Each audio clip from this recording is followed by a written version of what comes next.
मेरी बात को समझ गए पूरी तरीके से कि हमें सिर्फ क्या करना है आज नहीं, आपको क्या करना है, पर डे एक क्वेश्चन लिखना है।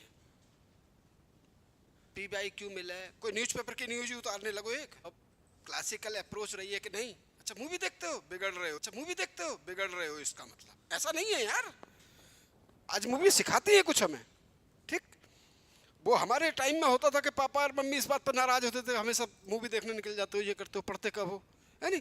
तो वो चीज़ें आज इस ज़माने में सोशल मीडिया प्लेटफॉर्म ने ख़त्म कर दी। बोले ठीक है अब देख रहा होगा यार, तो कुछ चीज़ें अच्छी भी आती हैं, ऐसा नहीं है, ठीक है। तो कल तक की कोई प्रॉब्लम किसी को? हाँ, न्यूज़पेपर में जितना भी मैंने दिया है, अगर आपके पास हो तो आप इसे देखें, नहीं हो तो आप इस पेपर को पढ़ना स्टार्ट करेंगे। और जो इम्पोर्टेंट चीज़ होती है, बाकी मैंने कहा इसमें टाइम तो बहुत लग सकता है, लेकिन टाइम नहीं लगे इसलिए मैंने वो इम्पोर्टेंट लगाई है। देखो अंडरलाइन कर रखी हर चीज़ मैंने, उस साइड में है देखो, मिशन कृषि वीर है, बाकी इन्हें पीछे वालों को भी दे दो। मैं इतना अपने लाइव पे आता हूँ क्योंकि मुझे अपने कमेंट सेक्शन भी चेक करना होता है।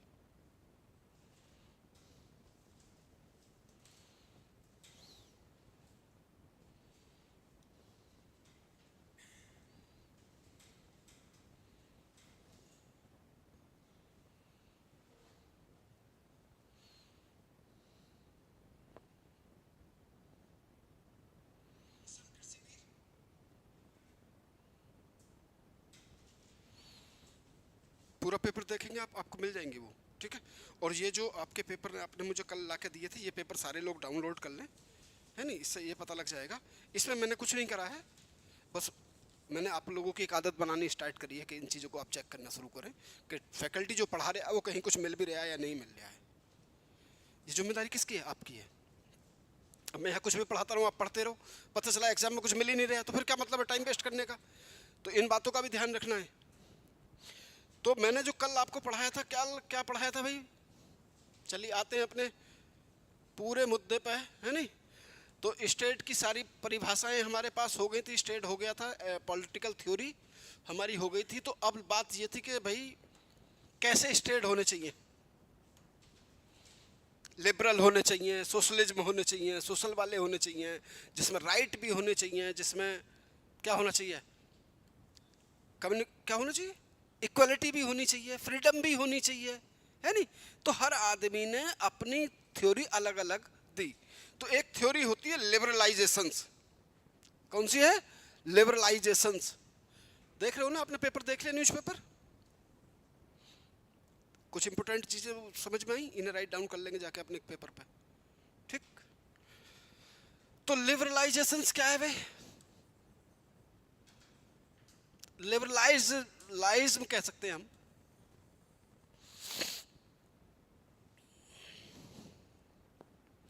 देखिए जो मैं लड़ाई थी पूरी पॉलिटिकल साइंस में, वो 2-3 जगह थी, लड़ाई थी 3 जगह। ये कौन है, पर्सन कौन है, लड़ाई कितनी जगह थी पूरी पॉलिटिकल साइंस में? पर्सन कौन है, दूसरा सरकार कौन है, गवर्नमेंट कौन है। समझ रहे हो आप हमारी बात? तीसरी लड़ाई थी हमारे बीच में सरकार, पर्सन और राज्य, कह सकते स्टेट। और कोई लड़ाई नहीं पूरी पॉलिटिकल साइंस में, किसी भी अप्रोच में कोई लड़ाई नहीं। लड़ाई किस किस के बीच में है? पर्सन कौन है, वो कैसा है, वो अपनी मर्जी से चलेगा या किसी लॉ से चलेगा या कॉन्स्टिट्यूशन से चलेगा, ठीक, या फिर मार्क्सवादियों की तरीके से चलेगा कि कोई सरकार ही नहीं चाहिए उन्हें। लड़ाई सिर्फ पर्सन को लेकर थी। किस किस के बीच में कॉन्फ्लिक्ट, किस किस के बीच में था? जिस स्टेट के बीच में, गवर्नमेंट के बीच में था और पर्सन के बीच में था। तो जो लोग पर्सन को बीच में रख रहे हैं वो थे लिबरल। आप मेरी बात समझिए, जो पर्सन को रख रहे हैं बीच में वो कौन थे? लिबरल। और जो स्टेट को रख रहे थे वो थे क्लासिकल। यानी कि कह सकते हैं हम वो रिजिड थे, वो रिजिडवादी थे। तो जो जिन लोगों ने स्टेट को मतलब पर्सन को इम्पोर्टेंस दी, जैसे पर्सन है कैसा है, मर्जी का मालिक है, कैसा है, फ्रीडम है, कैसा है, फ्रीडम है, कैसी होनी चाहिए, इक्वलिटी होनी चाहिए, किसके साथ, इक्वलिटी होनी चाहिए उसके साथ, वो इकोनॉमिकली मजबूत होना चाहिए, वो सोशली मजबूत होना चाहिए, कैसा होना चाहिए, सोशलिज्म होना चाहिए, कैसा होना चाहिए कि समाज कैसा हो, ऐसा हो जहां इक्वलिटी हो, जहां उसके साथ डिस्क्रिमिनेशन कम से कम हो।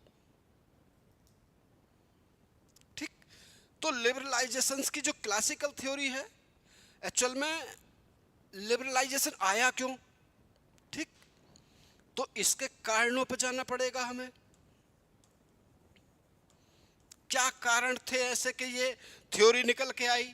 लॉक, हॉब्स, लास्की जैसे थिंकर्स ने इसकी बड़ी वकालत की, बड़े बड़े बड़े वाले एडवोकेट बने इसके। तो ये आया क्यों, आप एक लाइन में समझ गए ना कि किसके बीच की लड़ाई है, पर्सन, गवर्नमेंट और स्टेट के बीच में लड़ाई है। ठीक, कि पर्सन कैसा होना चाहिए, स्टेट कैसा होना चाहिए, वेलफेयर स्टेट होना चाहिए या रिजिड होना चाहिए, क्या फीमेल को पूरे राइट होने चाहिए नहीं होने चाहिए, बच्चों को एजुकेशन का मामला होना चाहिए, हेल्थ मिलनी चाहिए नहीं मिलनी चाहिए, सरकार बनानी और बिगाड़नी आनी चाहिए नहीं चाहिए, इन पे, किन पे, पर्सन पे। भाई सरकार का चयन कैसे कर रहे हैं आजकल हम, इलेक्शन के जरिए कैसे कर रहे हैं। 18 वर्ष का जो हो गया, कौन है, मेल है फीमेल है, कोई मतलब नहीं, कहाँ का है कोई मतलब नहीं, वोट दिया पता चला सरकार बदल दी हमने।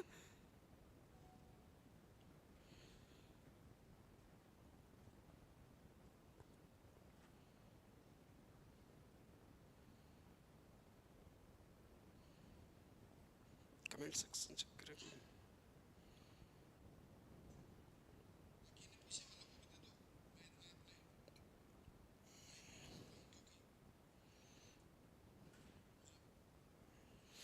हाँ भाई, क्यों आया, लिबरल जैसी बातें क्यों कही गई, तो इसके पीछे जो कारण है वो कारण है, पहला 18 सेंचुरी, 17 और 18 सेंचुरी में कहीं ना कहीं क्या आ गया था, रेनेसां आ गया था, एनलाइटमेंट आया था। कहाँ, यूरोप में। कहाँ आया था भाई, यूरोप में। क्या काम था उसका, उसने कहा पर्सन क्या है, तार्किक है, उसका दिमाग है, वो सोचता है। इसलिए हमें किस बातों पर, किस आधार पर किसी चीज को एनालिसिस करना चाहिए, रैशनैलिटी के आधार पर। ऐसा क्यों हुआ, क्योंकि चर्च अपनी पावर, अपनी सत्ता को पूरी तरीके से यूनिवर्सल बना चुका था कि मैं ही सब कुछ हूं, मैं ही राज हूं। आप पहले मेरी बात समझ रहे। तो पहला कारण था उसके वहां आने का, क्योंकि वहां चर्च की सत्ता को कुछ कम करना था, यानी कि एनलाइटमेंट आया, रिलीजियस रिफॉर्म आए नहीं आए, अरे यार हाँ कर लो यार, हाँ यार गर्दन ऐसा हिला दे करो बस, मैं समझ जाया करूंगा। रिलीजियस रिफॉर्म आए भाई। जब मैंने सोचा कि ठीक है, एक कोई पावर है जो इस पूरे ब्रह्मांड को रोके हुए है, ये बात बिल्कुल सच है। अब देखिए एक छोटा सा कमेंट है जो मोमडन्स कम्युनिटी पे है नहीं, मेरी बात समझिए। वो कहते हैं कि अल्लाह ताला 70 माओं से अधिक प्यार करता है पर्सन से, यानी उसके ही उपलक्ष्य, उसके ही अपोजिशन में वो ये बात कहते हैं कि अगर आपने गुनाह करा तो फिर आपको गिरा गिरा कर मारेगा।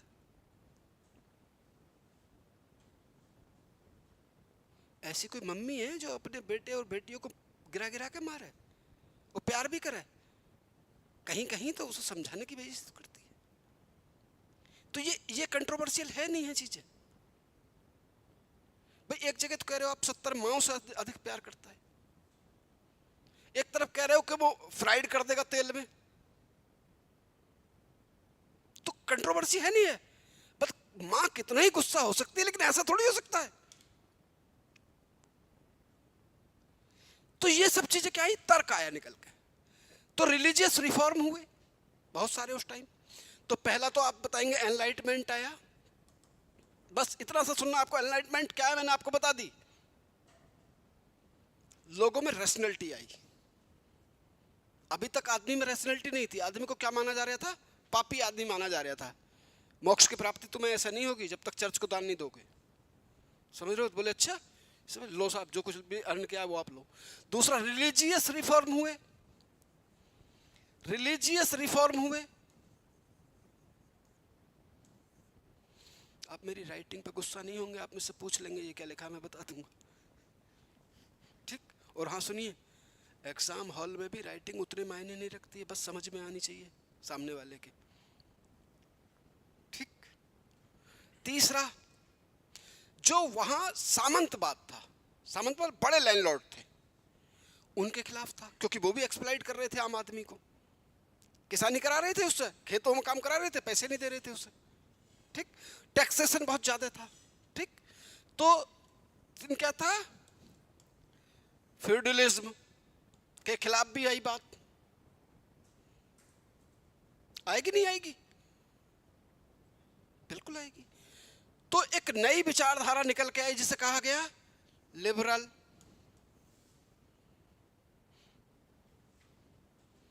कारण अगर कोई पूछे कि आखिर उदारवाद या लिबरलाइजेशन कैसे आया, लिबरलिज्म कैसे आया, तो आप कारण बता देंगे।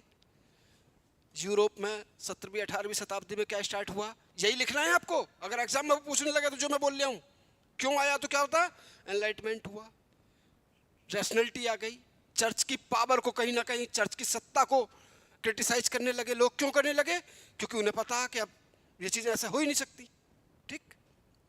दूसरा, रिलीजियस रिफॉर्म हुए थे,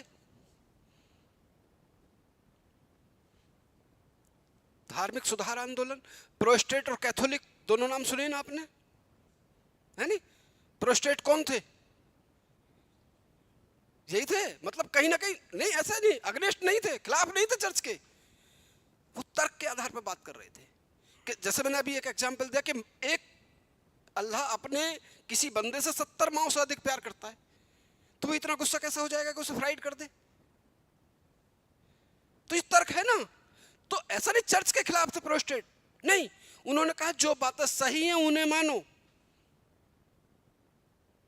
कैथोलिक कौन थे? ट्रेडिशनल टाइप के आदमी थे। अब ट्रेडिशन कब तक चल सकता है? जब तक रैशनैलिटी नहीं आएगी आदमी में। क्या मैं अपनी बात समझा पा रहा हूं? ट्रेडिशनल कब तक चल सकता है, परंपराएं कब तक चल सकती हैं? जब तक रैशनैलिटी नहीं है। छोटा बच्चा अपने पापा की बात तब तक मानता है जब तक वो 18 वर्ष का नहीं होता है, नहीं फिर वो 18 वर्ष के बाद तर्क करने लगता है। बोले पापा अगर हम इस रूट से निकलेंगे तो ऐसा होगा, उस रूट से निकलेंगे तो ऐसा होगा। पापा कह रहे सीधे चलो। बोले नहीं सर पापा, इसमें हमें लॉस हो जाएगा, हम जाम में फंस जाएंगे। That called rationality. वो तब तक आपकी बात मान रहा था जब तक उसके अंदर तर्क नहीं था। अब वो कैसे करेगा? वो अब आपको भी समझाना शुरू कर देगा।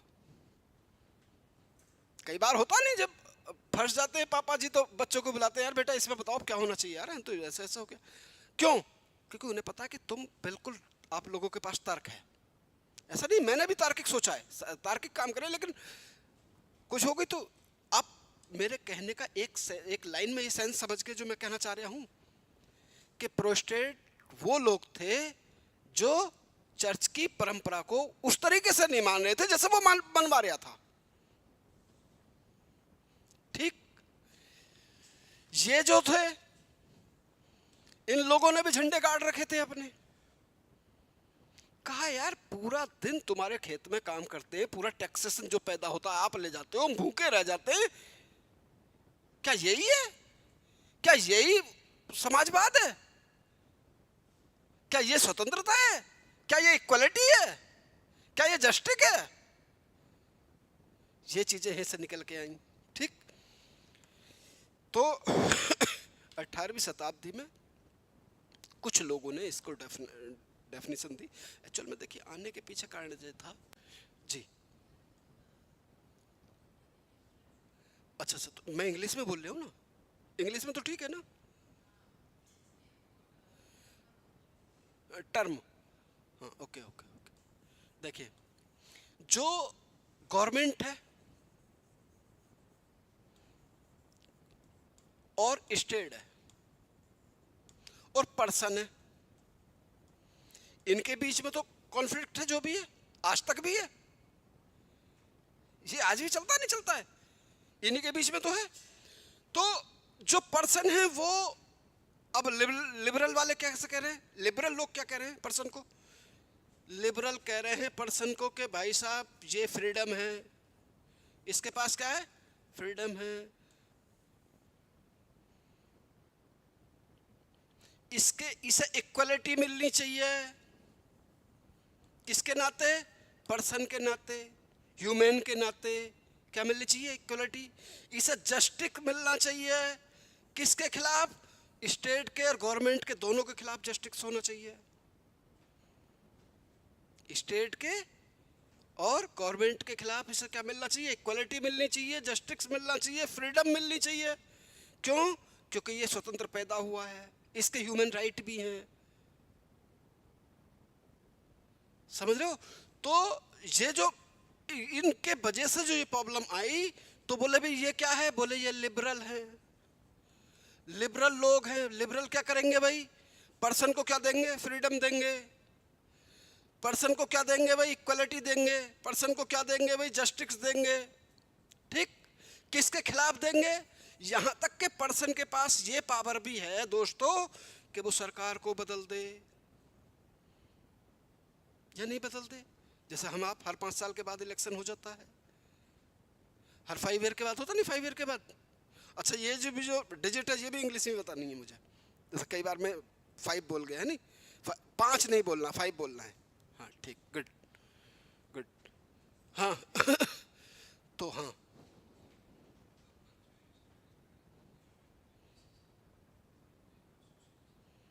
हाँ बिल्कुल, सोशलिज्म पे है, ये कम्युनिस्टों से बात करते हैं, ये वेलफेयर स्टेट, जो अपने डीपीएसपी में वेलफेयर स्टेट की बात की गई वो यहीं से निकल के आती है। तो ये 3-4 आइडियोलॉजी है इसमें। सोशलिज्म भी पर्सन की बात ही करती है, मार्क्सवादी भी पर्सन की बात करते हैं। क्यों करते हैं, क्योंकि पर्सन एक ऐसा यूनिक इस ब्रह्मांड में है, इस धरती पे है, उस जैसा कोई नहीं है। आप जानते हो नहीं, अभी अपने आधार कार्ड बने, इससे आप एक सेंस लगा सकते हैं, आधार कार्ड बने अपने, आपके जो फिंगरप्रिंट है वो मैच ही नहीं खाते किसी और से। जो कि एक मम्मी और पापा के 2 बच्चे हैं, दोनों के अलग है, मम्मी के अलग है, पापा के अलग है, यानी कि 4 आदमी फैमिली में, चारों के फिंगरप्रिंट अलग है। तो यूनिक नहीं दिख रही आपको, समझ में बात है, यूनिक नहीं है पर्सन। कहीं मिलता है किसी का, आप किसी का फिंगरप्रिंट लगा के उसका अकाउंट खोल के देख लो, खुल जाएगा क्या, फोन ना खुले भाई साहब, ये खुलेगा। तो आपको लगता नहीं यूनिक है आदमी, बिल्कुल पूरे यूनिवर्स में कोई यूनिक है तो वो है पर्सन। तो पर्सन को क्या क्या चाहिए, लिबर्टी भी चाहिए, फ्रीडम भी चाहिए, ठीक, इक्वलिटी भी चाहिए, कहाँ कहाँ, पॉलिटिकल इक्वलिटी भी चाहिए, इकोनॉमिकल इक्वलिटी भी चाहिए और सोशल इक्वलिटी भी चाहिए, जस्टिस भी चाहिए। तो आपको ये बात समझ में आई यहाँ तक कि वो क्या क्या कह रहे हैं, कि लिबरलाइजेशन क्यों आया, क्योंकि ये कारण थे। कौन लाए, हॉब्स, लॉक्स। लॉक्स जो है इसका मतलब फाउंडर है, कोई पूछा लॉक्स क्या है, इसके फाउंडर हैं।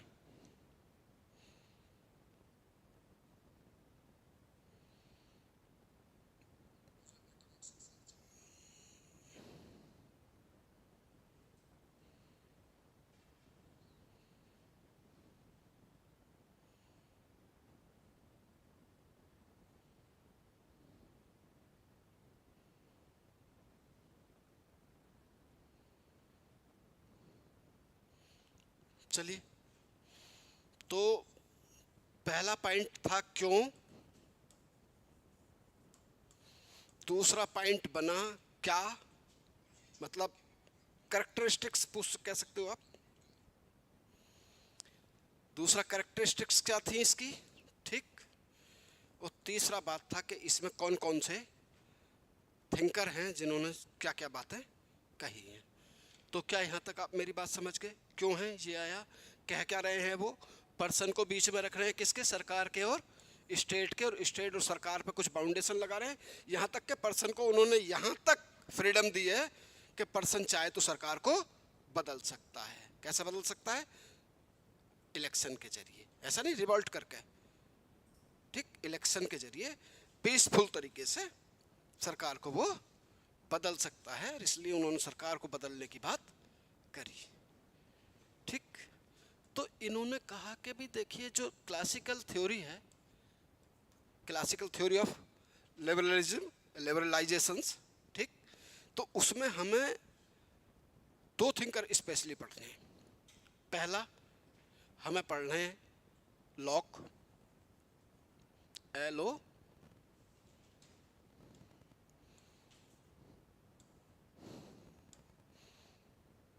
लॉक, LOC के है ना, देखियो एक बार क्या है स्पेलिंग लॉक की,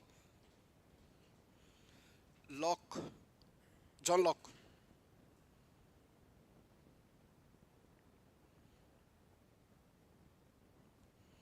एक हॉब्स है,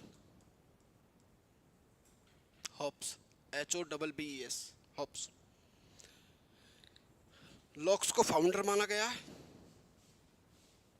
फाउंडर ऑफ लिबरलाइजेशन से, ठीक।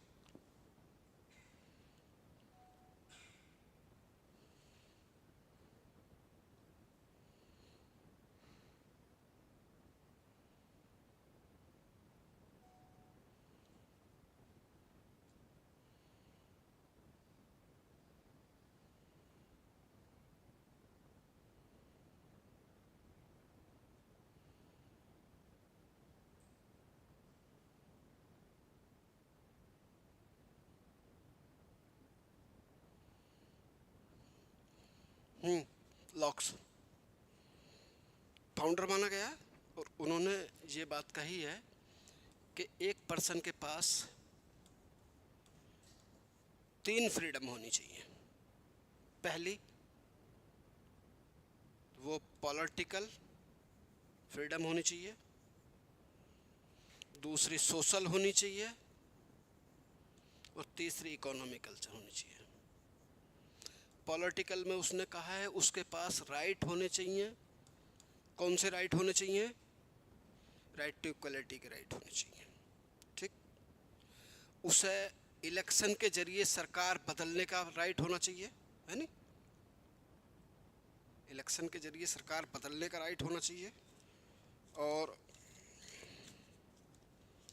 रुक जाओ मैं बता रहा हूँ, सारी चीज़ें हैं मेरे पास, ठीक। राइट होने चाहिए कैसे, फंडामेंटल राइट और ह्यूमन राइट दोनों की बात करता है ये, ठीक। FR और HR दोनों की बात करता है, फंडामेंटल राइट भी होने चाहिए और ह्यूमन राइट भी होने चाहिए। अच्छा, फंडामेंटल राइट और ह्यूमन राइट में कुछ बताएंगे डिफरेंस। देखिए मैम, फंडामेंटल राइट वो हैं जो हमें एक सरकार ने दे रखे हैं, जो हमारे संविधान ने हमें दे रखे हैं, और ह्यूमन राइट तो हमें भगवान ने दे रखे हैं। तो कहीं ना कहीं ह्यूमन राइट फंडामेंटल राइट के ऊपर जाते हैं। कैसे भाई, अगर भगवान ने हमें माउथ दिया है, किसके लिए दिया है, बोलने के लिए। भाई आप हमें तभी तो डांटेंगे जब हम आप गलत बोलेंगे, सही बोलेंगे तो कैसे। तो ये क्या है, ये किसी सरकार ने दिया है हमें मुंह, ये हमें किसी सरकार ने नहीं दिया है। किसने दिया है, गॉड ने दिया, तो हम बोलेंगे, ठीक। अब अगर कोई मारेगा तो हम बचेंगे नहीं बचेंगे, अपने आपे को बचाएंगे। सरकार का काम तो मारने का है, लाठी लेके दौड़ाएगी वो, तो हम बचाएंगे नहीं बचाएंगे। तो मेरे कहने का मतलब एक लाइन में, आप अगर कोई इंटरव्यू में आपसे डेफिनेशन पूछे कि ह्यूमन राइट बड़े हैं या फंडामेंटल राइट, तो आप क्या बताएंगे, ह्यूमन राइट बड़े हैं। मैं समझा नहीं आपकी बात। यूथनेसिया, हाँ हाँ हाँ, यूथनेसिया तो सर उसमें आना चाहिए भी। देखो ह्यूमन राइट भी है और फंडामेंटल राइट भी है। अब इसे डेफिनेशन देंगे कौन, सुप्रीम कोर्ट। क्या बताएंगे वो? आपको क्या बताया आपके बारे में उसने यूथनेसिया को? 21 में है तो फंडामेंटल राइट हो गया नहीं हो गया? 21 में फंडामेंटल राइट हो गया, राइट टू लिबर्टी में आ गया वो, है नहीं? तो ये एक डेफिनेशन है, ठीक? सुप्रीम कोर्ट इसे अपने तरीके से बार बार, क्योंकि फंडामेंटल राइट में 21 में तो ये राइट टू लिबर्टी है एंड लाइफ है, हैं? लेकिन उसे कैसे एक्सप्लेन किया वो आज तक यूथनेसिया पर ले आए उसे करते करते। क्या है? अच्छी हेल्थ भी तो आपका फंडामेंटल राइट नहीं है? राइट टू लिबर्टी में आता है नहीं आता? अच्छी सड़कें भी तो आती हैं, अच्छा एनवायरनमेंट भी तो आता है, सब किस में आता है? आर्टिकल 21 में ही आता है, ठीक? सोशल कैसा होना चाहिए? इक्वलिटी होनी चाहिए किस किस के बीच में? मेल और फीमेल के बीच में, मेल और फीमेल के बीच में।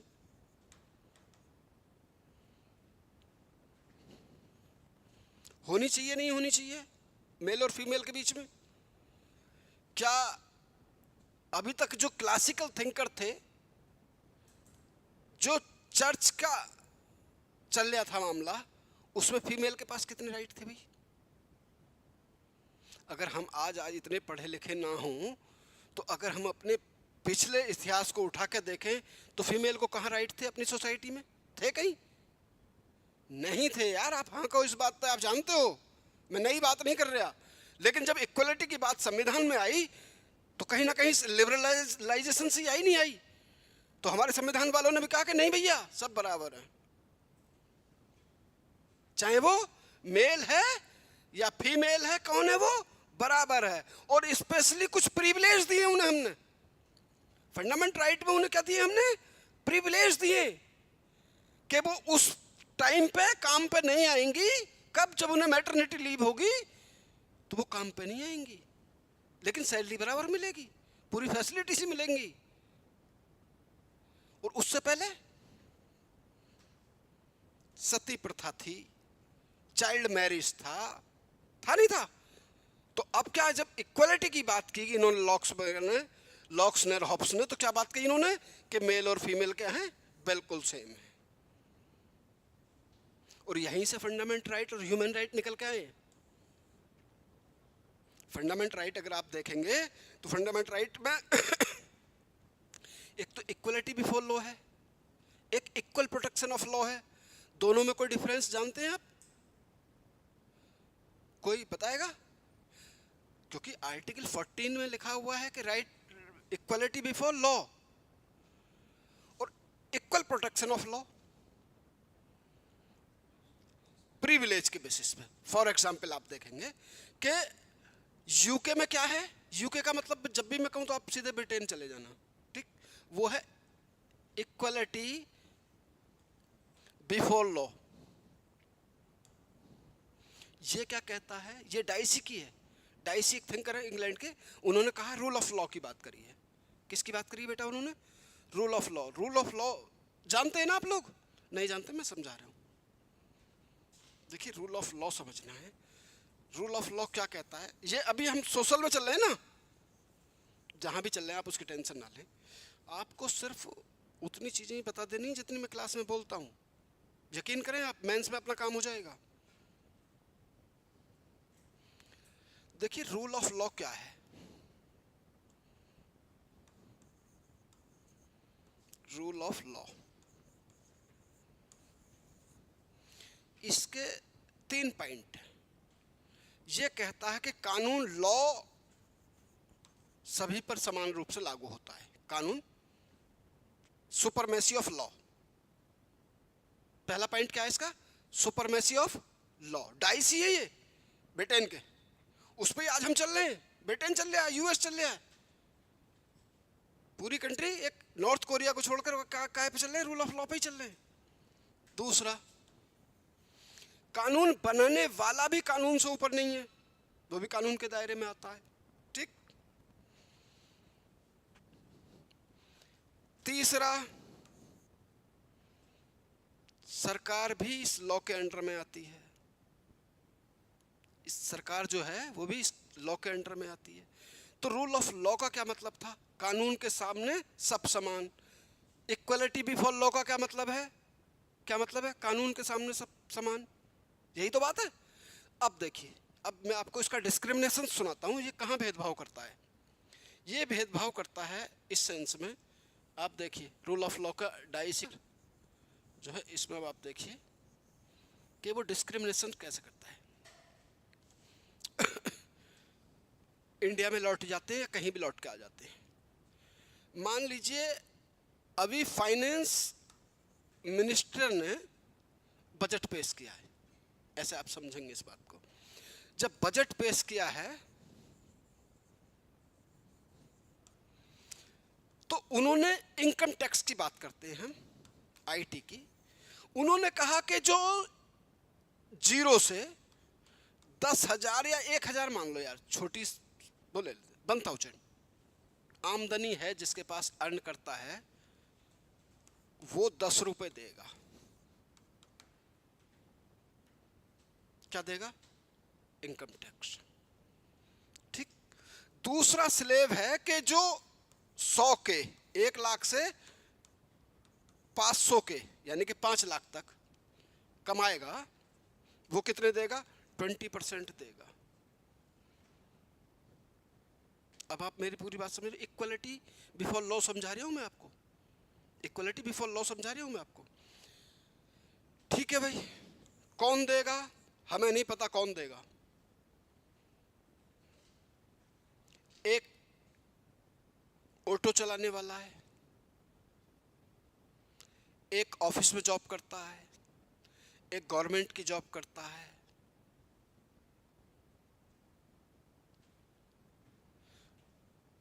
इसे 10 के मान लें, 10 के मानने में ज़्यादा अच्छा लगेगा। 1,000 तो कोई भी कमाएगा ना, है नहीं? 10 के मान लेते,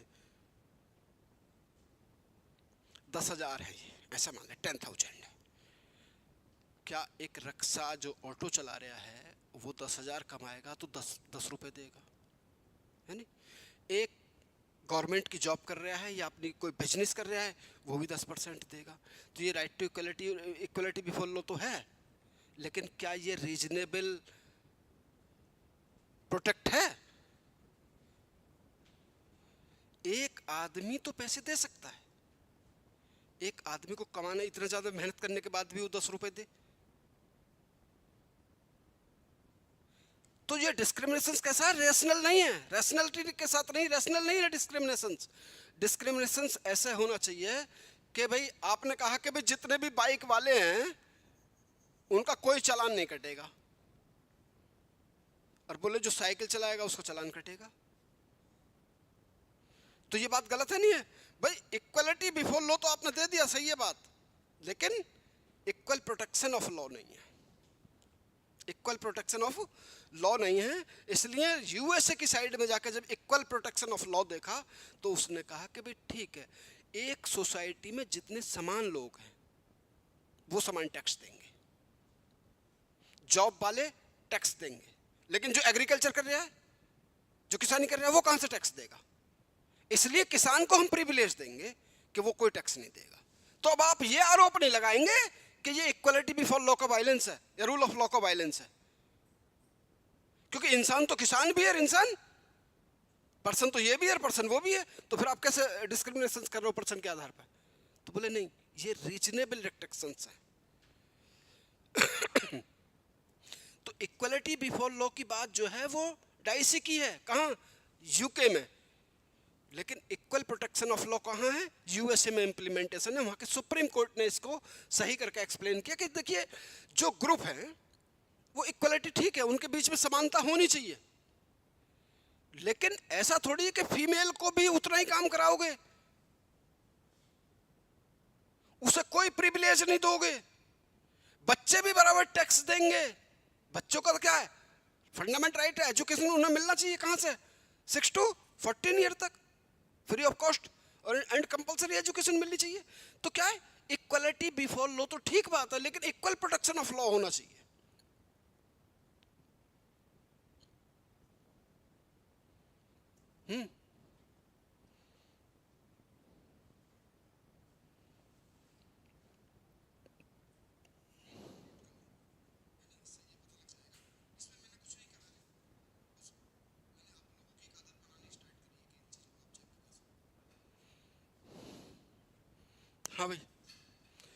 सोशल में उसके पास क्या होना चाहिए, राइट होने चाहिए, कौन सा फंडामेंट राइट होने चाहिए और ह्यूमन राइट होने चाहिए, ठीक। उसके पास क्या होना चाहिए, उसके पास इक्वलिटी होनी चाहिए, उसके पास कोई डिस्क्रिमिनेशंस ना हो, किसके आधार पर, जेंडर के आधार पर, किसके आधार पर, रिलीजन के आधार पर, किसके आधार पर, उसके रेस के आधार पर। क्या नहीं होना चाहिए, डिस्क्रिमिनेशंस नहीं होना चाहिए based on religion, caste, gender, race, birth of place. यहीं से कॉन्सेप्ट निकला वेलफेयर स्टेट का। अब वो इकोनॉमी की बात करते हैं, किसकी बात करते हैं, इकोनॉमी। इकोनॉमी में क्या होना चाहिए, बोले पर्सन मालिक है, जितना कमाए उसकी मर्जी है, ठीक है। अब एक बात बताओ बेटा, एग्जाम्पल से समझ नहीं, मतलब आपको दिखना भी चाहिए एग्जाम्पल। वो इंडिया में हम आज सब्सिडी देते हैं लोगों को, सब्सिडी एलपीजी पे देते हैं, किसानों को यूरिया पे देते हैं, बिल्कुल देते हैं। जो हमारी विडो महिलाएं हैं उन्हें हम पेंशन देते हैं, जो बीपीएल के लोग हैं उन्हें फूड सिक्योरिटी एक्ट में हम सस्ती दरों पर गेहूं और चावल देते हैं। इतना तो हमें आपको पता है, सोसाइटी का हिस्सा है, देते नहीं। जो हमारे फिजिकली हैंडीकैप्ड हैं उन्हें भी पेंशन देते हैं, सोशल सिक्योरिटी है।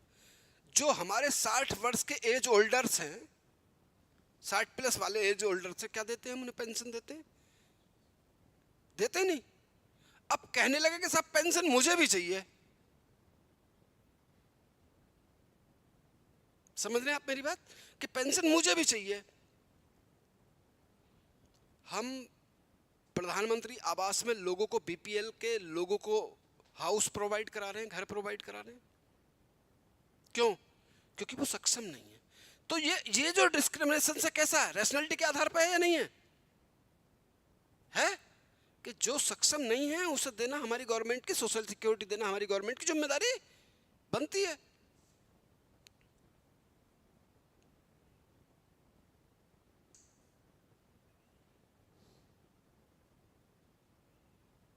बनती है नहीं बनती है भाई, बोले हाँ साहब बनती है। अब बोले अब तो आप जो कह रहे हो वो सही कह रहे हो, और बात बिल्कुल सही है, ठीक। तो इकोनॉमिक्स में क्या कह रहा था कि पर्सन जितना अर्न करे वो उसकी मर्जी है, उसका डिस्ट्रीब्यूशन कैसा होना चाहिए समाज में, सरकार डिस्ट्रीब्यूट कैसे करे उसे, इक्वलिटी के साथ, जैसे जिसकी जरूरत है उसे वो चीज़ें मिलनी चाहिए। फूड सिक्योरिटी एक्ट का पर्पज क्या है कि कोई भी आदमी भूखा ना सोए। क्या दे रहे हैं हम उन्हें, 5 kg अनाज पर हेड दे रहे हैं। यहाँ तक कि आप ये समझ लें 2013 में हमने फूड सिक्योरिटी एक्ट बनाया, हमने 50% population in urban and 75 population in rural areas को कवर किया है। 75 क्या देते हैं हम उन्हें, 5 kg गेहूं या चावल देते हैं, ठीक है नहीं। और अगर आप सच से वाकिफ नहीं हैं तो मैं करा देता हूं, जब लॉकडाउन लगा था तो अगर ये चीज़ें नहीं होती तो कुछ लोगों को वाकई कुछ नहीं मिल पाता। भाई हम आप तो शायद ठीक है, कोई दिक्कत नहीं थी, लेकिन तैयार तो हम भी नहीं थे उसके लिए कि ऐसा कुछ होगा। लेकिन सिचुएशन, चीज़ें थी, हैंडल हो गई वो जैसे भी हुई। बहरहाल उन लोगों से पूछो जिनके पास कुछ भी नहीं था यार, उन्होंने कैसे झेला इस चीज़ को, है? तो इकोनॉमिकल कैसा होना, डिस्ट्रीब्यूशन कैसा होना चाहिए, इक्वलिटी के साथ होना चाहिए, जिसे जरूरत है उस पर वो पहुंचना चाहिए, ठीक। जो प्रोडक्शन है, जो प्रोडक्शन हो रहा है उसमें लेबर की भी भागीदारी होनी चाहिए और फैक्ट्री मालिक को भी कुछ ना कुछ बचना चाहिए। ये 3 तरह की इन्होंने बात कही, किसने, पॉलिटिकल इक्वलिटी होनी चाहिए, सोशल इक्वलिटी होनी चाहिए और इकोनॉमिकल इक्वलिटी इनके बीच में होनी चाहिए, तभी हम लिबरल कह सकते हैं। और यहीं से निकल के आता है वेलफेयर स्टेट, कल्याणकारी राज्य। और कल्याणकारी राज्य की जो विशेषता थी वो ये है जो आज हमारे डीपीएसपी में है। क्या क्या है, क्या क्या है भाई? हमने फ्री ऑफ कॉस्ट एजुकेशन बच्चों को दे दी, हमने equal pay to equal work दिया। फैक्ट्री में अगर आप देखते थे उससे पहले तो एक फीमेल को 8 घंटे की बजाय 10 घंटे काम कराने के बाद भी उतनी सैलरी नहीं दी जाती थी जितनी एक मेल को दी जाती थी। ठीक, क्या हमने उन्हें मैटरनिटी लीव दे दी 6 मंथ की दे दी फीमेल को? ये वेलफेयर स्टेट नहीं है? यहीं से निकल के आया। क्या हमने मनरेगा नरेगा, अब बीबी राम जी आ गया है, क्या है? बीबी राम जी। अभी तक हम मनरेगा में 100 दिन का काम दे रहे थे, अब कितना दिन का दे रहे हैं? 125 का। भाई अगर पर्सन को हम इंपोर्टेंस नहीं देते तो वेलफेयर स्टेट कहां से लाते? पर्सन को जब हमने उसे इंपोर्टेंस देनी शुरू करी तब पूरे स्टेट की आइडियोलॉजी बदली, अप्रोच बदली, और उसका ही एक हिस्सा बनी हमारे पास का लिबरलिज्म। उसका ही हिस्सा बनी लिबरलिज्म।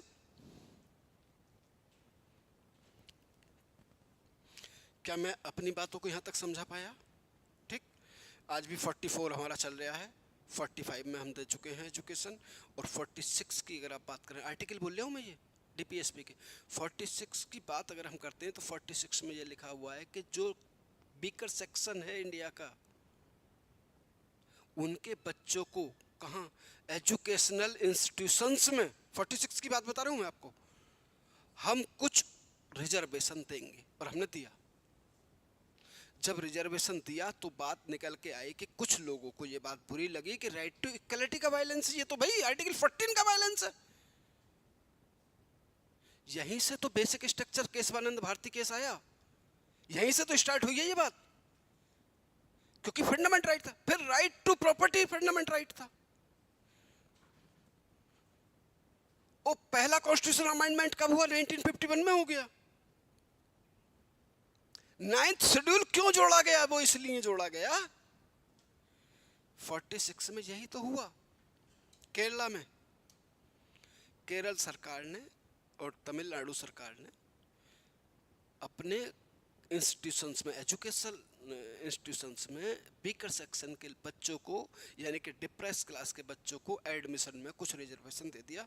और उन्होंने ये बात कही कि जो आर्टिकल 46 है वो इस बात की परमिशन हमें देता है।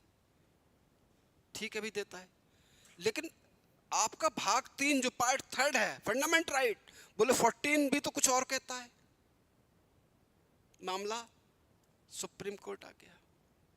सुप्रीम कोर्ट ने कहा कि भाई देखिए हम वही फैसला दे सकते हैं जो संविधान में लिखा है। केरल सरकार का मामला गलत है, फंडामेंट राइट ठीक है, क्योंकि फंडामेंट राइट क्या है? इन्फोर्सेबल है। और वो कैसे हैं? उन्हें लेकर आप सुप्रीम कोर्ट नहीं जा सकते, इसलिए हम तो वही काम करेंगे। इसलिए जवाहरलाल नेहरू सरकार ने कहा कि यार ऐसे हमने जो देश का सपना देखा है, देश की आज़ादी का जो सपना देखा है, वो किसी एक पार्टी का तो था नहीं। आज़ादी किसे चाहिए थी? फ्रीडम किसे चाहिए थी? महिलाओं को भी चाहिए थी, किसान को भी चाहिए थी, बच्चों को भी चाहिए थी, है नहीं? और सारे लोगों को चाहिए थी आज़ादी। तो और आज़ादी का मतलब ये नहीं था कि हम बिल्कुल अकेले बैठे, खाने को कुछ नहीं है, तो वो आज़ादी क्या है भाई? राज्य सरकार क्या काम करेगी लोगों के लिए? बोले सरकार ये काम करेगी कि 6 से 14 वर्ष के बच्चों को, 6 to 14 ईयर के बच्चों को फ्री ऑफ कॉस्ट एजुकेशन देगी, हर आदमी को काम देगी। कहाँ? मनरेगा जैसी चीजें लाएगी, फीमेल को कुछ स्पेशल प्रिविलेज देगी। सरकार तो इसका नाम है। सपना तो आजादी का तब पूरा होगा जब आदमी के पास ये बेसिक नीड होंगी। कौन कौन सी? रोटी, कपड़ा और मकान। जब बेसिक नीड ही नहीं होगी तो काहे आजादी भैया? इससे तो भले अंग्रेज है।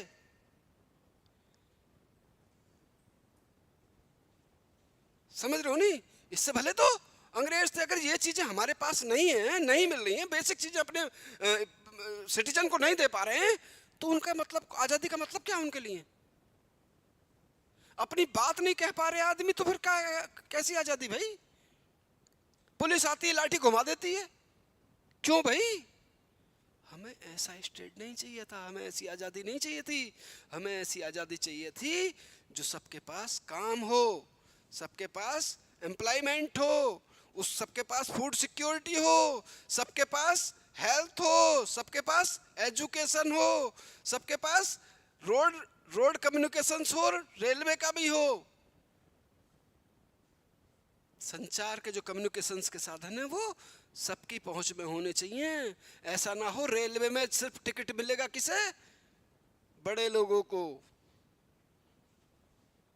जो ज्यादा पैसा देंगे, तो कम पैसे वाला तो घर ही बैठा रहेगा, जनरल का कोई टिकट ही नहीं होगा उसके लिए। हमें ऐसी आजादी नहीं चाहिए थी। हमें आजादी ऐसी चाहिए थी कि भाई इकोनॉमिक्स, जितने भी रिसोर्सेस हैं किसी कंट्री के, वो किसके हाथ में होने चाहिए? राज के हाथ में होने चाहिए, और राज उन्हें इक्वलिटी के साथ डिस्ट्रीब्यूट करे। अब 1991 से क्या हुआ? एलपीजी आ गया। एलपीजी ने चीजें ही बदल दी, लेकिन तब तक हम फिक्स हो चुके थे, स्टेब्लिश हो चुके थे, हम चीजों को समझने लगे थे। क्योंकि सारे काम अगर राज्य करेगा तो फिर आदमी क्या करेगा? इसलिए सारे काम उन लोगों ने कहा कि बाजार करेगा, राज क्या करेगा? कंट्रोल करेगा, रूल एंड रेगुलेशंस बनाएगा। लेकिन ऐसे रूल एंड रेगुलेशंस नहीं बनाएगा जिससे बाजार काम करने में दिक्कत महसूस करे। ऐसे कानून नहीं बनाएगा। अब मान लीजिए कोई विदेशी आदमी आया, उसने इन्वेस्टमेंट करना चाहता है अपने इंडिया में, अरुणाचल प्रदेश में, तो पता चला फाइल लेके घूम रहा है वो 6 महीने तक, है नहीं? कभी सीएम ऑफिस, कभी सेक्रेटरीट में, कभी कहीं, कभी हो ही नहीं रहा। तो हमने कहा भैया अगर आप इन्वेस्टमेंट कर रहे हो तो सिंगल विंडो क्लियरेंस देंगे हम आपको, बस एक ही विंडो पर जाना, क्लियरेंस, जाओ इन्वेस्टमेंट करो। ये एलपीजी का मतलब हुआ। अब स्टेट कैसा है? एक बाजार है। स्टेट कैसा है? एक परिवार की तरह है। ग्लोबलाइजेशन हो चुका है। अब ये नहीं पता लगता कि मैं कहाँ का हूँ और यूएसए का आदमी कहाँ है, इन्वेस्टमेंट करे बैठा, अपनी फैक्ट्री चला रहा है, काम कर रहा है अपने, है नहीं?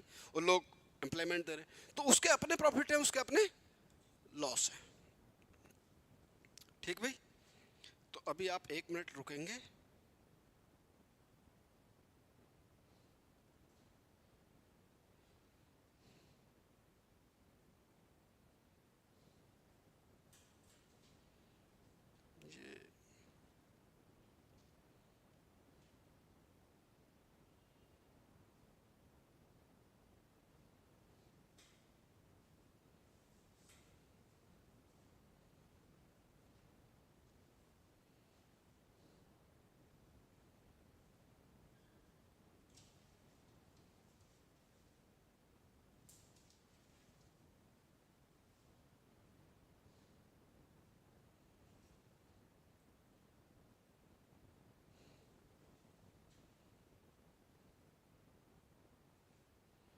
ये एक मिनट बस।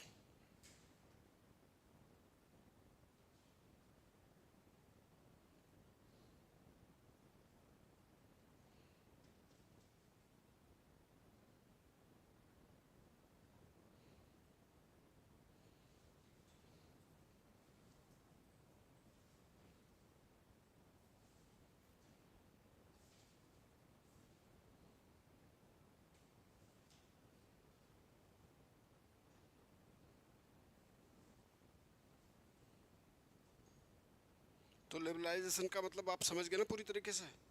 ये क्लासिकल अप्रोच थी उसकी। अब रुक जाओ, मैं दिखा रहा हूँ एक चीज़ और आपको।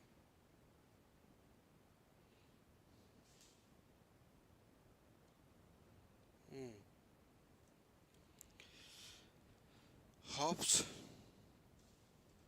लॉक्स,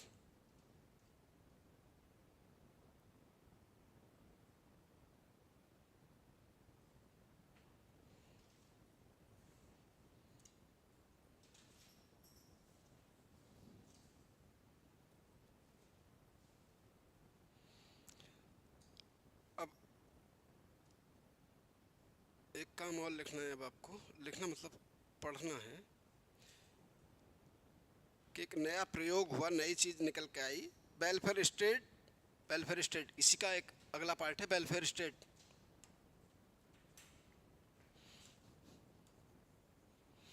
वेलफेयर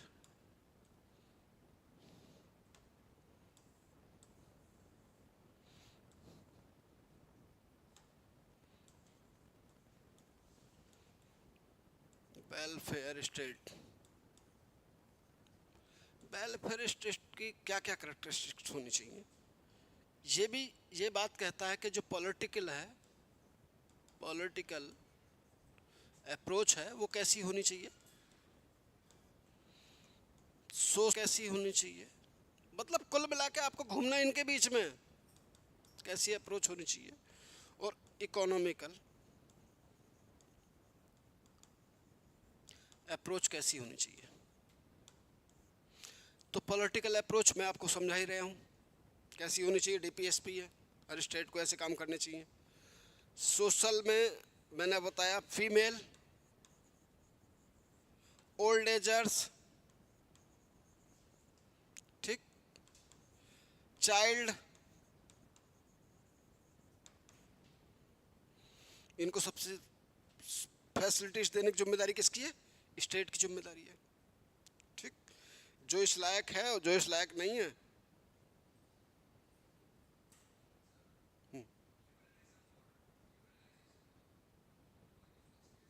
नहीं लिबरलाइजेशंस क्या है कि लिबरलिज्म और लिबरलाइजेशंस क्या है, लिबरलाइजेशंस पूरे वर्ल्ड में हो सकता है और लिबरलिज्म क्या है, एक क्या आइडियोलॉजी है कि स्टेट को कैसा होना चाहिए।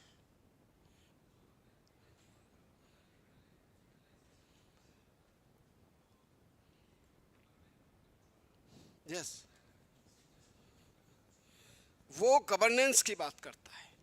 वो क्या बात कहता है कि गवर्नमेंट को सिर्फ क्या करना चाहिए, कंट्रोलिंग होनी चाहिए। क्या है, मार्केट को पूरा खुला छोड़ दिया जाए, ठीक। लिबरलाइजेशन जो गवर्नमेंट एलपीजी में आया है। दूसरा, गवर्नमेंट क्या काम करेगी, सिर्फ कंट्रोल करेगी कहां, जहां जरूरत है वहां कंट्रोल नहीं करेगी, हर जगह कंट्रोल करे। थर्ड, गवर्नमेंट इन्वेस्टमेंट को क्या करेगी, प्रमोट करेगी। इन्वेस्टमेंट को क्या करेगी, प्रमोट करेगी। क्यों करेगी, और प्रमोट जो इन्वेस्टमेंट होगा कहां से आएगा, कोई जरूरी नहीं मैं ही करूं, वो फॉरेनर भी हो सकते। और फॉरेनर अगर आएगा तो उसे सिक्योरिटी कौन प्रोवाइड कराएगा। भाई आपने कुछ दिनों पहले सुना होगा बिहार में, कई स्टेट ऐसे थे, बिहार में स्पेशली इन्वेस्टर आता ही नहीं था। क्यों, हफ्ता वसूली बहुत ज्यादा थी, ठीक। कुछ ऐसे और भी इलाके थे जिसमें इन्वेस्टर नहीं जाते थे। क्यों, क्योंकि उन्हें हिस्सा चाहिए था। तो बोले भाई हिस्सा नहीं दे पाएंगे, पहले आके यहाँ लगा रहे हैं, आपको कोई हिस्सा नहीं दे पाएंगे। तो बोले अपनी दुकान नहीं चला पाओगे यहाँ।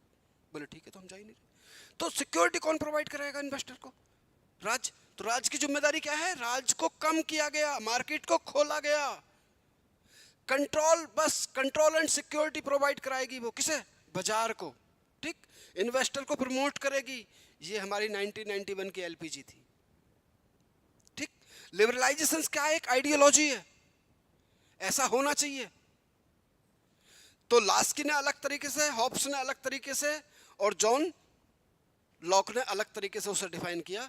लेकिन हम कहीं ना कहीं आपको बता रहे बीच का रास्ता निकालते हैं। हम क्या निकालते हैं, बीच का रास्ता निकालते हैं। और बीच का रास्ता निकालने का मतलब साफ साफ ये होता है हमारे पास कि भैया ऐसा काम कर लो कि सांप भी मर जाए और लाठी भी ना टूटे, ऐसे काम हम कर लें। तो इकोनॉमिक्स में अलग अलग तरीके से सारी अप्रोच रही हमारी, और इन अप्रोचों के जरिए ही हमने वेलफेयर स्टेट की बात कर रखी की। बाकी मैं इसका नोट्स आपको जो है कल मैं प्रोवाइड करा दूंगा। इसका आज पीपीटी बनने से रह गया है, ठीक है। तो पीपीटी में मैं आपको कुछ बातें बता देता हूँ, लेकिन वो ऐसा खुलेगा नहीं क्योंकि पीपीटी मेरे फ़ोन में तो है, यहाँ नहीं है। एक मिनट में चेक कर लूँ।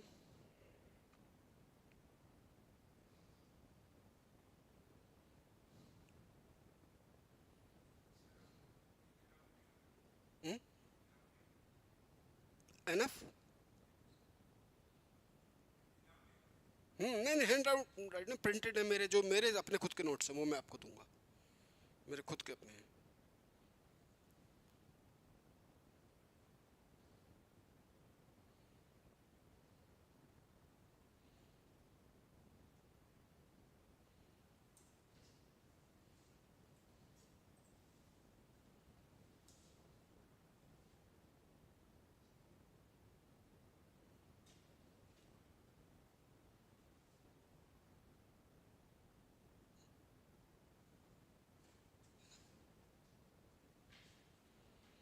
हाँ हाँ, निकल रही है, चले। हाँ ठीक है, मैं भी इसे कल आपको पीपीटी दूंगा इसका, तब मैं आपको पढ़ाऊँगा। हाँ भाई, अगर आपका कोई क्वेश्चन है तो आप मुझसे पूछें। फिलहाल लिबरलाइजेशंस पे जो हमें जानना है वो कितना जानना है, इतना ही जानना है, उतना ही हमें लिखना है। एक दो कोटेशन जो लास्ट इसकी लॉक्स बॉक्स की है वो आपको याद रख लेनी है। कल आपने एनसीईआरटी खरीदी, वो दिखाओ, एक मिनट मुझे दिखाओ, लेके नहीं आए, पढ़ी थी मैम? हाँ एनसीईआरटी स्टडी किया आपने इसमें? दिखाइए मुझे, लाइए मुझे, लाइए। पढ़ा तो है लेकिन बोले सर इसमें पुराना है ना। हाँ, लेकिन इसका यूज है बहुत, आप इसके लिए टेंशन ना लें। वो पुरानी एनसीईआरटी से ही मालूम अच्छी है, नई वाली में बहुत कुछ बदला है। पढ़ाई तो करिए आप लोगों ने, लेकिन इसमें वो है, इक्वलिटी है, सोशल जस्टिस है, राइट है, सिटीजनशिप है, नेशनलिज्म है, सेकुलरिज्म है, पीस है, डेवलपमेंट है नहीं, लेकिन वो नहीं है जो आप ढूंढ रहे थे। हाँ, इसलिए आप इसमें लग गए। कोई बात नहीं, आप इसकी टेंशन ना लीजिए, बाकी आपको इसका एक नोट्स प्रोवाइड कराऊंगा यहीं से, तो आप देखेंगे वो उसे इसे मिला के पढ़ लेंगे तो फिर आपको कोई बुक पढ़ने की ज़रूरत नहीं पड़ेगी। ठीक, उसे ही लिखना सीख जाएंगे आप जब वहाँ पहुँचेंगे ना अपने इंडिया की पॉलिटिक्स में, पार्लियामेंट में, एग्जीक्यूटिव में, तब आपको ये चीज़ें और ज़्यादा क्लियर। फ्रीडम, अच्छा फ्रीडम के भी कई माने हो सकते हैं भाई, किसी को कुछ आज़ादी चाहिए, किसी को कुछ आज़ादी चाहिए, है नहीं। जो हमारे इंडस्ट्रियलिस्ट है वो चाहते हैं कि हमसे टैक्स ही ना लो, है नहीं। कुछ लोग चाहते हैं कि भाई टैक्स ज़्यादा लो, टैक्स ले रहे हो तो गवर्नमेंट क्या आपको फैसिलिटीज दे रही है, क्या दे रही है? पहली फैसिलिटीज दे रही है आपको, रोड दे रही है। अब गड्ढे में सड़क है या सड़क में गड्ढा, कुछ समझ में आ रहा है? भाई सड़क में गड्ढा है या गड्ढे में सड़क है, कुछ समझ में आ रहा है? कुछ नहीं समझ में आ रहा। तो लेकिन फिर भी पहले के मुकाबले सड़कें अच्छी तो हुई हैं या नहीं हुई हैं? पहले के मुकाबले हॉस्पिटल भी ठीक हुए हैं, पहले के मुकाबले इलाज भी थोड़ा सस्ता हुआ है, जैसे कि आयुष्मान कार्ड दिया है हमने, 5 लाख तक का इलाज जो है आपको फ्री ऑफ कॉस्ट है, चाहे आप किसी गवर्नमेंट हॉस्पिटल में कराएं या प्राइवेट में कराएं, ये आपकी आज़ादी है या नहीं है? एजुकेशन की अगर बात करते हैं तो एजुकेशन की बात करते हैं तो क्या है भाई, कुछ स्टेट ने तो गर्ल्स के लिए ग्रेजुएशन तक फ्री ऑफ कॉस्ट कर दिया, और हर स्टेट की ये जिम्मेदारी तो है ही कि वो 6 to 14 तक क्या करें, और मिड डे मील भी दे। 1995 में मिड डे मील क्या था? क्योंकि वर्ल्ड का हर तीसरा बच्चा इंडियन था और वो माल न्यूट्रिशन का शिकार था, इसलिए 1995 में हमने 15 अगस्त 1995 को हमने मिड डे मील स्टार्ट किया। मिड डे मील स्टार्ट करके क्या करा बेटा हमने कहा भैया गर्मा गर्म बिल्कुल खाना आपको बच्चों को दिया जाएगा। अब वो प्लेट साथ लेके आ रहे हैं बच्चे, ये जिम्मेदारी है आपकी। जब आप सीईओ बन जाएंगे तो आपकी जिम्मेदारी है गांव के उन स्कूलों में पहुंचना के मिड डे मील ईमानदारी से मिल रहा नहीं मिल रहा इन बच्चों को। ऐसे ही अफसर नहीं बनना है कि सिर्फ ऑफिस में बैठे रहना पूरा दिन, घूमना मतलब धूम मचा देनी है। कहा बेटा हो गया जो अब तक हो गया, अब नहीं होगा। मिड डे मील सही तरीके से मिलना चाहिए इन बच्चों को, क्योंकि तुम्हें पैसे मिल रहे हैं पूरे। ठीक। सेकंड बात, आपने एक आंगनबाड़ी वर्कर का नाम सुना होगा, देखिए वो कैसे काम कर रही हैं, वो क्या काम करती हैं। जो 0 से 6 वर्ष का बच्चा है, सुनिए कैसा सीक्वेंस मिलाया हम लोगों ने। 6 से 14 वर्ष कहाँ रहेगा, free of cost education compulsory पे रहेगा। 0 से 6 वर्ष का बच्चा किसके साथ रहेगा, आंगनवाड़ी वर्कर के साथ रहेगा। तो यार और क्या कहते हो राज्य सरकार से, आप क्या चाहते हो राज्य सरकार से। जैसे ही बच्चा मतलब प्रेग्नेंट हुई लेडी, तुरंत आशा आ गई, जांच भी करा रही है, टीका लग रहा है। बच्चा जैसे ही डिलीवरी हुई तुरंत उसके टीके लगे, हॉस्पिटलाइज उसका डिलीवरी हुई नहीं हुई। तो भाई साहब और क्या चाहते हो राज्य से आप, सारी फैसिलिटीज दे तो रहा है। अब उसमें क्या है, आपकी जिम्मेदारी बढ़ जाती है कि आप उसे पूरा करें या नहीं करें। अब आप हाथ पे हाथ धर के बैठ जाएं, एजुकेशन हमने 0 से 6 यानी कि 14 वर्ष तक के बच्चों को एजुकेशन दे रहे नहीं दे रहे, एक तरह से हम आंगनबाड़ी वर्कर दे रही है, फूड सप्लीमेंट दे रही है, उन्हें न्यूट्रिशन सप्लीमेंट दे रही नहीं दे रही है आंगनबाड़ी वर्कर्स, जो भी उनका बनता है। ठीक। वेट हर महीने हो रहा है, वैक्सीनेशन हर महीने हो रहा है। ठीक। और भाई साहब आपको मिड डे मील दे रहे हैं, प्लस आपको ड्रेस दे रहे हैं, आपको शूज दे रहे हैं, आपको समर क्लॉथ अलग है, ड्रेस अलग है, और विंटर ड्रेस अलग है। तो भाई साहब और क्या चाहते हो आप, ईमानदारी में बताओ। अकाउंटेबिलिटी है, रेस्पॉन्सिबिलिटी है यार। अकाउंटेबिलिटी अब आप देखिए तो फिर वही बात आई ना, ये बात क्या आई, ये बात आई ये है लेजिस्लेटिव, है नहीं, और ये है एग्जीक्यूटिव। एग्जीक्यूटिव का काम है काम को करना। ठीक। लेजिस्लेटिव का मतलब है लॉ बना लेना, कानून बना लेना। तो कानून को इम्प्लीमेंटेशन देने की जिम्मेदारी किसकी है, इस आदमी की है, एग्जीक्यूटिव की। आप जो सीईओ बनेंगे, क्या बनेंगे, एग्जीक्यूटिव का हिस्सा बनेंगे आप, हैं। और जब आप काम ही नहीं करेंगे तो फिर ये गलती इनकी कहाँ है। इन्होंने तो ये कानून पास कर दिया कि बच्चे कहाँ जाएंगे, स्कूल जाएंगे, जिन्हें हम खाने को भी देंगे, जिन्हें हम ड्रेस भी देंगे, जिन्हें हम शूज भी देंगे, जैकेट भी देंगे, हैं। फिर आंगनवाड़ी वर्कर है, उसने भी कह दी कि भाई ठीक है, यहाँ से यहाँ तक मेरे पास पढ़ेगा, मैं इसे सप्लीमेंट भी दूंगी, खाने पीने का जो भी मिलेगा मुझे, नहीं खेलना कूदना भी सिखाऊंगी, हैं। उसके बाद अगर काम नहीं कर रहे हैं तो कर नहीं रहे हैं आप लोग, कर नहीं रहे हैं हमारा सिस्टम, ब्यूरोक्रेसी। तो ब्यूरोक्रेसी पे हो सकता है कोई दबाव हो बेटा, ऐसा भी तो हो सकता है, कोई नेता वेता आके ना कुछ नहीं बोलना है, बोले अच्छा तो फिर ऐसे कैसे, बोले ऐसे ही होना, तो बोले भी देखो हम ऐसे नहीं कर पाएंगे, हमारा ट्रांसफ़र आप करा दो, हम चले यहाँ से, और हम कुछ नहीं कर सकते।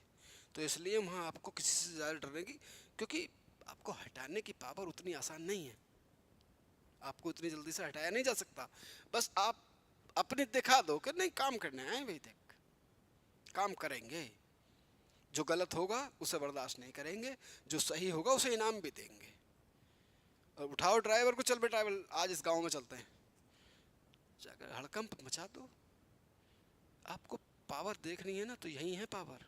अगर सच्चे अर्थों में इंडिया में कोई राजा है तो उसका नाम आईएएस ही है, और प्रोविंशियल सर्विस ही है। राजा कौन है, यही है। ये पॉलिटिकल पार्टी आती और जाती रहती हैं, जो परमानेंट एग्जीक्यूटिव हैं वो आप लोग हैं। एक बार को अगर फाइनेंस रेल मिनिस्टर ना हो तो क्या रेल बंद हो जाती है क्या, चलती रहती है ना। कौन चला रहा है, सिस्टम। उस सिस्टम का जब आप पार्ट बनते हो तो वहाँ से देश और दुनिया बदलने की पावर आपके अंदर होती है, सोसाइटी को बदलने की पावर आपके अंदर होती है। कानून बनाने से ही सब कुछ नहीं हो जाता, कानून को जो ईमानदारी से इम्प्लीमेंटेशन दे दे तब होता है सब कुछ। तो इसलिए अपने अंदर ये चीज़ें बिल्कुल कूट कूट के भर लेना कि भाई अफसर बन गए तो काम करेंगे, ऐसा ना हो फुर्सत तो मुझे भी थी देश के लिए, फुर्सत तो मुझे भी थी देश के लिए, लेकिन पेट भर गया तो नींद आ गई। ये नहीं करना है, समझ रहे हो? नहीं, जब पेट भर जाता है तो वो सो जाता है, बोले अच्छा थोड़ा आराम कर लेते हैं। तो भाई आपको ये काम नहीं करना है। अफसर बनना है तो फिर अफसर जैसी बातें देखनी भी चाहिए आपकी जॉब में। मतलब लगे, जो आपके सबऑर्डिनेट है उन्हें लगे, बोले आ गए तो बवाल हो जाएगा, इससे पहले काम सारे फिट कर लो। और सीधे ड्राइवर को, रामू कहाँ है भी, चल गाड़ी निकाल, कहाँ चलना है आज? बोले आज चलना है इस गांव में, और वो भी इसके इस प्राइमरी स्कूल में जो गवर्नमेंट का स्कूल है। कहाँ भाई? एक टीचर पढ़ा रहा, 4 सो रहे हैं। मतलब मैंने अपनी आंखों से देखा है यार, मुझे भी कई बार गुस्सा आता है कि अगर काश मैं कलेक्टर बन गया होता तो मैं इन्हें बहुत दौड़ा लेता, दौड़ा तक सबको सस्पेंड करके जाता। बोले आके एक नोटिस दे देता, बोले बताओ सस्पेंड क्यों ना करें आपको आज हम।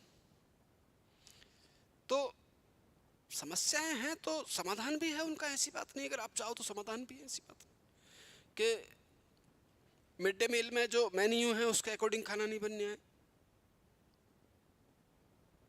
अगर आपने रूट लेवल पर कहीं उतर के देखा हो, किसी आपने आसपास के स्कूल में जाके देखा करो यार, अब आप अफसर की मेंटेलिटी में आ गए हो तो कम से कम देखे करो कैसे काम कर रहे हो भाई। आंगनवाड़ी वर्कर से पूछे करो, समझे? कहीं देखे करो ना, पूछो भी नहीं, देखो अच्छा कैसे काम कर रहे हो। अच्छा ये सर तो नहीं बता रहे थे ऐसे यार, ये तो उल्टा काम कर रहे हैं। तो ये बात तब आपकी समझ में आएंगी पूरी, समझे भाई? तो चलिए आज इतना ही रहने देते हैं, ठीक है? कल मैं आपको इसका पीपीटी वगैरह सब कुछ प्रोवाइड कराऊंगा, ठीक है? Thank you so much.